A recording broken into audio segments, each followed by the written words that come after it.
নমস্কার, আমি পুষ্পাঞ্জলি আবার এলাম নতুন একটি ভিডিও নিয়ে। আমার যে নতুন স্টুডেন্টরা আছে তারা যে কোনো গলার ডিজাইন করুক না কেন বেঁকে যায় বা ফিনিশিং ভালো আসে না। তো আমি ওদেরকে দেখাচ্ছিলাম যে সহজ পদ্ধতিতে কিভাবে সুন্দর গলার ডিজাইন করা যায়।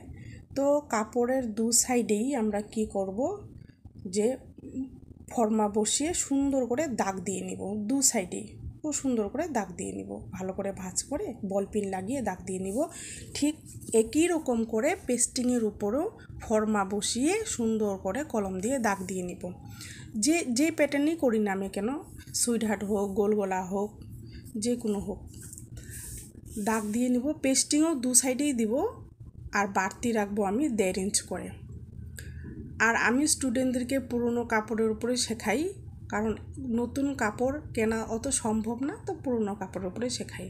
আর পেপারের উপর সেলাই করে শেখালে তো পেপারের উপর ফিনিশিংটা বোঝা যায় না, তো আমি সবাইকে বলে দিচ্ছি যে পুরনো কাপড়ের উপরে সেলাই তোমরা করো। যাই হোক, পেস্টিং কেটে এখন কি করব, আমরা আয়রন দিয়ে পেস্টিংটা চিপকে দেবো কাপড়ের উপরে। সাইডে 1 ইঞ্চ কাপড় রেখে পুরো কেটে দেব, আর সাইডগুলো খুব সুন্দর করে এরকমটা কেটে দেব, তাহলে সেলাই করার টাইমে সুন্দর ফিনিশিং আসে। পেস্টিংয়ের সাইডগুলো সেলাই করে নিব। যখন হেম দিব বা হাত সেলাই যেটাকে বলি আমরা দিব, তখন ফিনিশিংটা খুব সুন্দর আসে।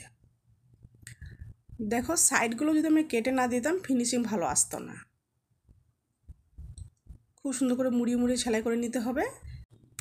এবার পেস্টিং কাপড়ের উপর বসিয়ে মিডিল করে বসিয়ে দাগের উপরে সেলাই করলেই হবে।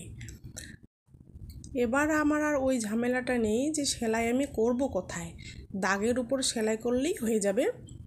খুব সুন্দর দাগের উপর সেলাই করলেই হয়ে যাবে, বাস কমপ্লিট। এবার খুব সুন্দর, দেখো দেখতেই ভালো লাগছে।